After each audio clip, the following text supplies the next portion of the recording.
Hello friends, welcome to study smart way. आज एक बार फिर आपका यूपी टेट, सुपर टेट और लेखपाल की स्पेशल क्लासेस में स्वागत है। आज आप सभी लोगों के लिए हिंदी का एक मोस्ट इम्पॉर्टेंट जो आपके एग्जाम में पूछा जाता है वैसे ही एक मॉडल पेपर लेकर आए हैं जिसमें आपके कई सारे मोस्ट इम्पॉर्टेंट क्वेश्चन हैं। इसलिए वीडियो को अंत तक देखें और अपने नोट्स जरूर बनाते चलें। अगर आप सभी लोग अपने पेपर में सफलता चाहते हैं तो वीडियो को जरूर देखें और सफलता पाएं। तो आज की वीडियो का पहला क्वेश्चन आपके सामने दिया गया है। मानव का विलोम शब्द क्या है? मानव का विलोम शब्द पूछा गया है। दानव, राक्षस, दैत्य या फिर असुर। तो मानव का विलोम शब्द होता है दानव। ये आपका फर्स्ट ऑप्शन सही हो जाएगा। राक्षस का विलोम होता है देवता, दैत्य का विलोम देव और असुर का विलोम सुर यानी कि देवता। आगे बढ़ते हैं अगले प्रश्न पर। उपमेय का विलोम शब्द क्या है? अतुल, उपमेय, व्यतिरेक या फिर अनन्वय। उपमान का विलोम शब्द होता है व्यतिरेक। ये आपका थर्ड ऑप्शन सही हो जाएगा। और उपमेय का विलोम शब्द होता है अनुपमेय। अनुपमेय ये उपमेय का विलोम होता है और उपमान का विलोम व्यतिरेक। आगे बढ़ते हैं अगले प्रश्न की तरफ। बाल्टी, चाबी ये किस भाषा के शब्द हैं? बाल्टी और चाबी अरबी, फारसी, पुर्तगाली या फिर उर्दू। तो बाल्टी और चाबी ये फारसी भाषा से संबंधित शब्द हैं। तो ये आपका सेकेंड ऑप्शन सही हो जाएगा। अगला प्रश्न, अरण्य का पर्यायवाची शब्द। मोस्ट इंपॉर्टेंट क्वेश्चन है, कई बार एग्जाम में पूछा जा चुका है आपके, इसलिए इसको ध्यान से देखिएगा और नोट कर लीजिएगा। अरण्य का पर्यायवाची, अरण्य के पर्यायवाची आपको बता देते हैं। वन, विपिन, कानन, जंगल ये सभी अरण्य के पर्यायवाची हैं यानी कि जंगल। तो आपको जो इम्पोर्टेंट इसमें लग रहे हो, जो आपको ना आते हो, वो सभी आप नोट कर सकते हैं। तो यहाँ पर आप देख लीजिए अरण्य का पर्यायवाची शब्द कौन सा है। तो ये आपका फर्स्ट ऑप्शन सही हो जाएगा, वन। अगला प्रश्न, निम्नलिखित में कौन सा असंगत है? असंगत यानी कि मेल नहीं खाता है। चारों में से तीन एक से हैं और एक जो बाकी तीनों से मेल नहीं खाता है वो आपको ढूंढना है। मिठास, धुलाई, श्रृंखला या फिर बुढ़ापा। तो इनमें कौन सा सबसे अलग है? तो आपको तीन जो एक से दिख रहे हैं वो मिठास, धुलाई और बुढ़ापा ये तीनों भाववाचक हैं और श्रृंखला जो है ये जातिवाचक है। तो यहाँ पर श्रृंखला असंगत है। ये आपका थर्ड ऑप्शन सही हो जाएगा। आगे बढ़ते हैं अगले प्रश्न पर। निम्नलिखित में किस विकल्प में अनेकार्थी शब्द असंगत प्रयोग किए गए? अनेकार्थी शब्द असंगत यानी कि किसी एक जो ऑप्शन है उसमें जो अलग अलग शब्द दिए गए हैं वो अलग अलग हैं। अंधेरा, अंधकार, उदासी, छाया, कल, इंजन, करवट, घटक, उत्कर्ष, तरुणाई, पराकाष्ठा, परिष्कार, ऋचा, वेद, मंत्र, भजन।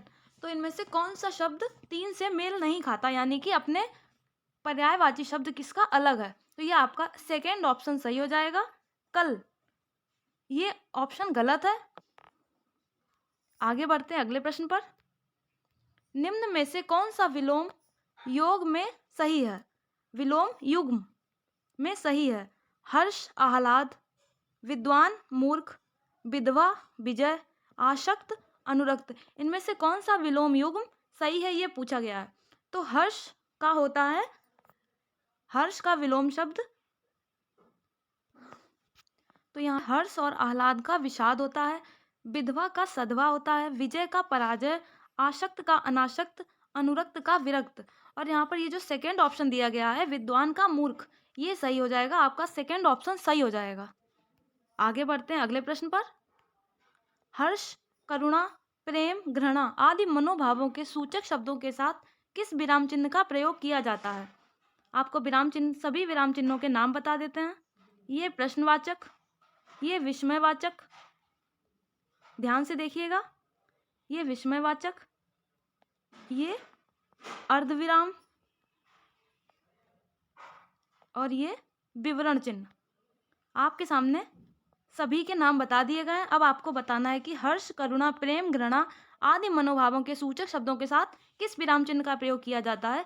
तो वो आपका सेकेंड ऑप्शन सही हो जाएगा। विस्मयवाचक चिन्ह का प्रयोग इन सभी मनोभावों के लिए किया जाता है। अगले प्रश्न की तरफ बढ़ते हैं। बाढ़ ही जब खेत को खाए तो रखवाली कौन करे, लोकोक्ति का सही भावार्थ क्या है। खतरा कोई उठाए, यश कोई और ले। अगला प्रश्न, बाढ़ ही जब खेत को खाए तो रखवाली कौन करे, लोकोक्ति का सही भावार्थ क्या है। खतरा कोई उठाए, यश कोई और ले।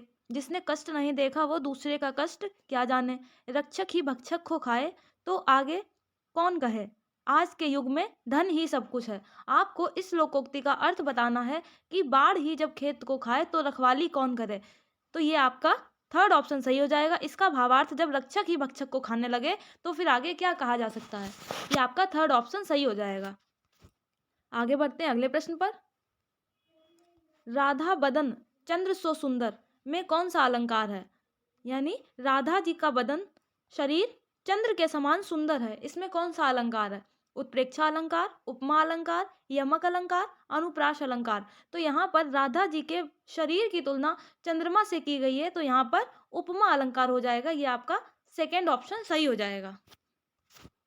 अगला प्रश्न, निम्नलिखित में किस विकल्प में कौन सा इच्छार्थक वाक्य नहीं है।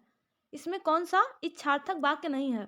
भगवान तुम्हें सौभाग्यवती रखे, तुम जहां कहीं भी रहो खुश रहो, अपने गुरुजनों का आदर करो, तुम्हारी यात्रा मंगलमय हो। इच्छार्थक वाक्य यानी कि जिसमें इच्छा की गई हो, जहां पर इच्छा की गई हो।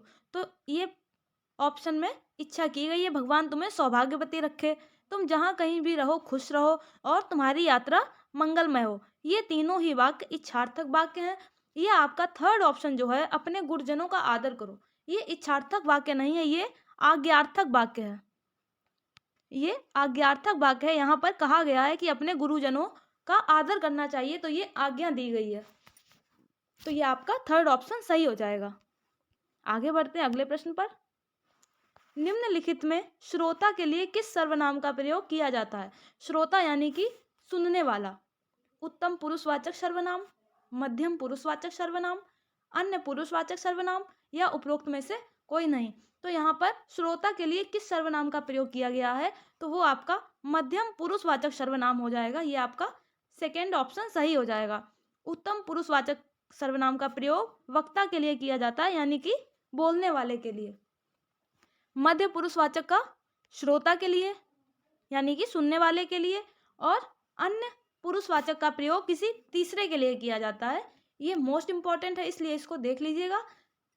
आपसे वही प्रश्न बताए जाते हैं जो इम्पोर्टेंट होते हैं, या जो आपके एग्जाम में पूछे जा चुके होते हैं, या जो आगे पूछे जाने की संभावना होती है, वही प्रश्न आपके सामने लाए जाते हैं। इसलिए हर प्रश्न को अच्छे से देखिएगा और अपने नोट्स जरूर बना लें, क्योंकि समय कम है और आपको हर चीज़ रिवीजन करनी है। आगे बढ़ते हैं अगले प्रश्न पर। निम्नलिखित में किस विकल्प में सभी शब्द परस्पर पर्यायवाची नहीं है। ये आपके सामने 4 ऑप्शन दिए गए हैं, उसमें पूछा गया है कौन से जिसमें 3 शब्द पर्यायवाची नहीं है, वो कौन सा है। इंदुलहो, तंदुल, भात। ये यहाँ पर भात है। अलल, किंकिर, केसरी, निकेतन, बसेरा, सदन, अत्रिज, अमीकर और अमृतकर। इसमें पूछा गया है कौन से पर्यायवाची नहीं है। तो ये आपका जो फोर्थ ऑप्शन है, ये चंद्रमा का पर्यायवाची है। थर्ड ऑप्शन, ये घर के पर्यायवाची हैं। अलल, किंकिर और केसरी ये घोड़ा के पर्यायवाची हैं। और यहाँ पर इंदुलहो, तंदुल और भात, यहाँ पर तंदुल और भात ये दोनों चावल के पर्यायवाची हैं, और इंदुलहो ये चांदी का पर्यायवाची है। चांदी को इंदुलहो भी कहा जाता है। तो यहाँ पर ये आपका फर्स्ट ऑप्शन सही हो जाएगा। यहाँ पर आपका फर्स्ट ऑप्शन सही हो जाएगा, क्योंकि यहाँ पर इन शब्दों के अलग अलग अर्थ दिए गए हैं। आगे बढ़ते हैं अगले प्रश्न की तरफ। जब क्रिया का फल कर्म पर ना पड़कर कर्ता पर पड़ता है, कर्ता पर पड़ता है, तो उसे क्या कहते हैं। जब क्रिया का फल कर्म पर नहीं पड़ता है और कर्ता पर पड़ता है, तो क्या कहते हैं। सकर्मक क्रिया, अकर्मक क्रिया, द्विकर्मक या फिर प्रेरणार्थक। तो जब कर्म पर ना पढ़कर कर्ता पर क्रिया का फल पड़ता है तो उसको अकर्मक क्रिया कहते हैं। यहाँ पर ये आपका सेकेंड ऑप्शन सही हो जाएगा, क्योंकि अकर्मक यानी कि बिना कर्म के, बिना कर्म के। और आपका क्वेश्चन साफ साफ कह रहा है कर्म पर ना पढ़कर, यानी कि यहाँ पर कर्म नहीं है, तो जहाँ कर्म नहीं है वो अकर्मक हो गई। आपका सेकेंड ऑप्शन सही हो जाएगा। अगला प्रश्न, विटप का अर्थ। विटप का अर्थ क्या है? इसी तरह का एक प्रश्न आपको संस्कृत में बताया गया था। जिन्होंने भी वो वीडियो नहीं देखी है उनको भी देख लीजिएगा। यूपी टेट के अभ्यर्थियों के लिए मोस्ट इंपॉर्टेंट प्रश्न उसमें दिए गए हैं, जिससे कि आपके सफलता का मार्ग साफ हो जाएगा। तो देखते हैं, विटप का अर्थ जंगल, पेड़, घर और मकान। तो विटप का अर्थ होता है पेड़। ये आपका सेकेंड ऑप्शन सही हो जाएगा। पेड़ को विटप भी कहा जाता है। आगे बढ़ते हैं अगले प्रश्न की तरफ। भवानी शब्द का पुल्लिंग क्या होगा? भवानी का पुल्लिंग भवा, भव, भवान या इनमें से कोई नहीं। भवानी शब्द को पुल्लिंग में भव कहा जाता है। ये आपका सेकेंड ऑप्शन सही हो जाएगा। भव को स्त्रीलिंग भवानी है, भव का स्त्रीलिंग भवानी है। अगले प्रश्न की तरफ बढ़ते हैं। निम्नलिखित में आदित्यवार का हिंदी अर्थ क्या है? आदित्यवार का हिंदी अर्थ जीवित व्यक्ति, मोक्ष प्राप्त करना, रविवार या फिर आज्ञानुसार। तो आदित्यवार का हिंदी अर्थ रविवार, इतवार है। ये आपका थर्ड ऑप्शन सही हो जाएगा। आदित्यवार को रविवार और इतवार भी कहा जाता है। ये उत्तर प्रदेश के पश्चिमी भाग में और मध्य प्रदेश के पूर्वी भाग में अधिकतर इस शब्द का प्रयोग किया जाता है। तो ये आपका थर्ड ऑप्शन सही हो जाएगा। अगला प्रश्न, सहकार का पर्यायवाची शब्द क्या है? सहकार का सूर्य, पृथ्वी, आम, साथी। तो सहकार का पर्यायवाची शब्द यहाँ पर आम हो जाएगा। ये आपका थर्ड ऑप्शन सही हो जाएगा। सहकार को आम भी कहते हैं। अगला प्रश्न, उत्तर प्रदेश में कौन सी बोली दूसरे देशों में भी बोली जाती है? उत्तर प्रदेश में ऐसी कौन सी प्रसिद्ध बोली है जो दूसरे देश यानी विदेश में भी बोली जाती है? बुंदेली, अवधी, ब्रज या फिर भोजपुरी। बुंदेली बुंदेलखंड की प्रमुख भाषा है। अवधी ये अवध, उत्तर प्रदेश के अवध क्षेत्र में बोली जाती है। रायबरेली, बाराबंकी इन जगहों पर अवधी बोली जाती है। ब्रज भाषा, आप सभी लोग ब्रज भाषा से अच्छे से परिचित होंगे। ये ब्रजभूमि, मथुरा, वृंदावन, अलीगढ़ ये इन जगहों पर अधिकतर प्रयोग की जाती है। और यहाँ पर पूछा गया जो दूसरे देशों में भी बोली जाती है वो कौन सी बोली है? तो वो भोजपुरी है। ये आपका फोर्थ ऑप्शन सही हो जाएगा। भोजपुरी विदेशों में भी काफ़ी प्रचलित है, क्योंकि यहाँ से लोग बाहर जाकर बस गए और वो वहाँ पर अपनी भाषा का प्रचार प्रसार कर रहे हैं। तो आपका ये फोर्थ ऑप्शन सही हो जाएगा। आगे बढ़ते हैं अगले प्रश्न पर। मैंने बहुत परिश्रम किया फिर भी मैं सफल नहीं हो सका, यह किस प्रकार का वाक्य है? मिश्र वाक्य, सरल वाक्य, संयुक्त वाक्य या उपरोक्त में से कोई नहीं। मैंने बहुत परिश्रम किया फिर भी मैं सफल नहीं हो सका। यहाँ पर आपको 3 तरह के वाक्य दिए गए हैं। मिश्र वाक्य वे वाक्य होते हैं जिनमें कई तरह के सरल वाक्य मिक्स होते हैं। 1, 2, 3 कई तरह के हो सकते हैं। सरल वाक्य साधारण वाक्य होते हैं, जैसे कि मैं खेलता हूँ, मैं खाता हूँ, इस तरह के वाक्यों को सरल वाक्य कहा जाता है। और संयुक्त वाक्य वे होते हैं जहाँ पर जो 2 सरल वाक्यों से मिलकर बनते हैं और उनके बीच में और, तथा, फिर भी, लेकिन इस तरह के शब्द आते हैं, तो वो संयुक्त वाक्य कहलाते हैं। और आपको इस प्रश्न में दिख रहा होगा कि यहाँ पर ये फिर भी शब्द आया है जो कि संयुक्त वाक्य का है। तो ये आपका थर्ड ऑप्शन सही हो जाएगा। इन शब्दों को ध्यान से देख लीजिएगा, क्योंकि ये आपके एग्जाम में एक ट्रिक की भूमिका निभाएंगे कि अगर आपको किसी भी प्रश्न में इस तरह के प्रश्नों में समस्या है, आप नहीं पहचान पा रहे हैं, तो आप इस तरह से पहचान सकते हैं। आगे बढ़ते हैं अगले प्रश्न पर। निम्नलिखित में कौन सी रचना मुंशी प्रेमचंद्र की नहीं है? बूढ़ी काकी, चंद्रकांता, निर्मला और गबन। कौन सी रचना मुंशी प्रेमचंद्र की नहीं है? तो आपको पता होना चाहिए प्रेमचंद्र जी की कौन सी रचनाएं हैं। तो उसमें जो प्रसिद्ध उनकी रचनाएं हैं वो गबन, गोदान, कर्मभूमि, नमक का दरोगा, ये उनकी जो प्रसिद्ध रचनाएं हैं वो हैं। और यहाँ पर पूछा गया है कौन सी नहीं है। बूढ़ी काकी ये मुंशी प्रेमचंद्र की है, निर्मला भी मुंशी प्रेमचंद्र की है, गबन भी मुंशी प्रेमचंद्र की है। यहाँ पर ये चंद्रकांता प्रेमचंद्र जी की नहीं है, ये आपका सेकेंड ऑप्शन सही हो जाएगा। और ये किसकी है, तो ये देवकी नंदन खत्री की है। देवकी नंदन खत्री की है चंद्रकांता। आगे बढ़ते हैं अगले प्रश्न पर। भारत के अलावा और किस दूसरे देश में सबसे ज्यादा हिंदी भाषा का प्रयोग किया जाता है? चीन, जापान, मॉरिशस, अमेरिका। कौन से दूसरे देश में हिंदी प्रचलन में है? तो वो आपका मॉरिशस हो जाएगा। ये आपका थर्ड ऑप्शन सही हो जाएगा। इसको लघु भारत भी कहा जाता है। समुद्र पार का लघु भारत भी मॉरिशस को कहा जाता है। ये भारत से काफी ज्यादा प्रभावित है। तो आप लोग इस नाम से समझ गए होंगे कि मॉरिशस भारत से किस तरह से प्रभावित है। वहाँ के लोग अपने देश के रहन सहन, पहनावे आदि को फॉलो करते हैं और इसको लघु भारत भी कहा जाता है। मॉरिशस में सबसे ज़्यादा हिंदी भाषा का प्रयोग होता है। आपको एक और बात इससे जुड़ी हुई बता देते हैं कि एकमात्र ऐसा देश है जहाँ पर मराठी बोली जाती है। एकमात्र देश है भारत के अलावा यहाँ पर मराठी बोली जाती है। आगे बढ़ते हैं अगले प्रश्न पर। कलम का सिपाही किसे कहा जाता है? सुमित्रा नंदन पंत, सूर्यकांत त्रिपाठी निराला, मुंशी प्रेमचंद्र और मैथिली शरण गुप्त। तो कलम का सिपाही किसे कहते हैं? सुमित्रा नंदन पंत को पृथ्वी का सुकुमार कवि कहा जाता है। सूर्यकांत त्रिपाठी निराला को विद्रोही कवि भी कहा जाता है, क्योंकि ये उस समय के मुद्दों पर और उस समय जो कुरीतियां फैली थीं उन पर खुलकर बात करते थे बिना किसी डर और हिचकिचाहट के। मैथिली शरण गुप्त को राष्ट्र कवि के नाम से जाना जाता है और कलम के सिपाही को सिपाही के नाम से मुंशी प्रेमचंद्र जी को जाना जाता है। तो ये आपका थर्ड ऑप्शन सही हो जाएगा। आगे बढ़ते हैं अगले प्रश्न पर।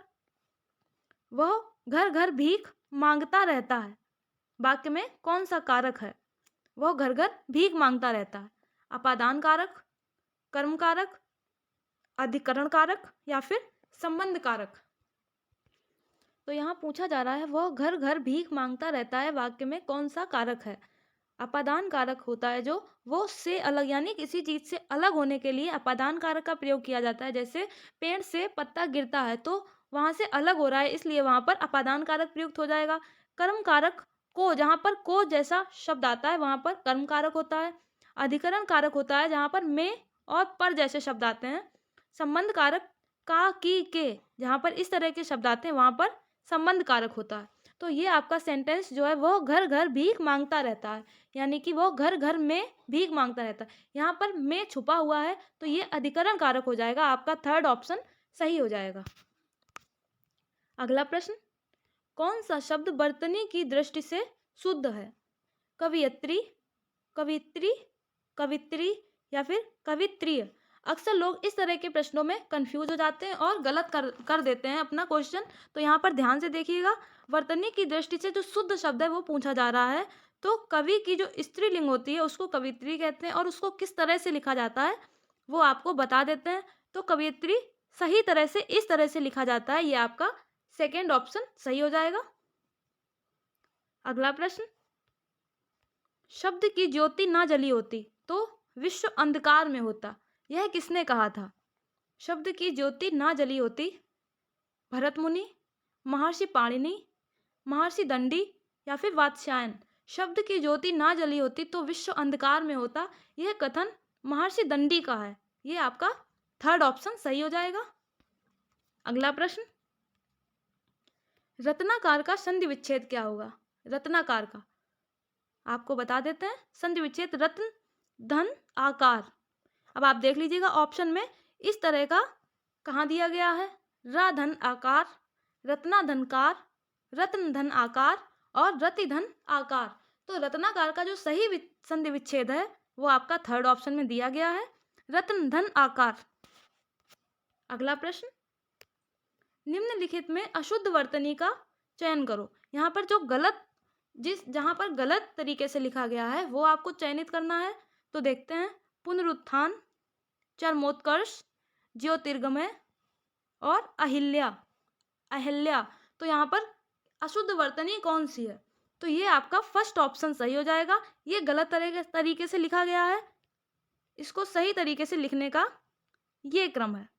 पुनरुत्थान, यानी कि दोबारा से उत्थान, पुनः उत्थान। ये आपका फर्स्ट ऑप्शन सही हो जाएगा। ये गलत तरीके से लिखा गया है और सही तरीका इसका ये है। अगला प्रश्न मोस्ट इंपॉर्टेंट प्रश्न है, कई बार एग्जाम में पूछा जा चुका है। सिंहासन हिल उठे राजवंशों ने भ्रकुटी तानी थी, बूढ़े भारत में भी आई फिर से नई जवानी थी। यह पंक्तियां किसके द्वारा रचित हैं? आप लोगों ने शायद सुना हो ये गीत।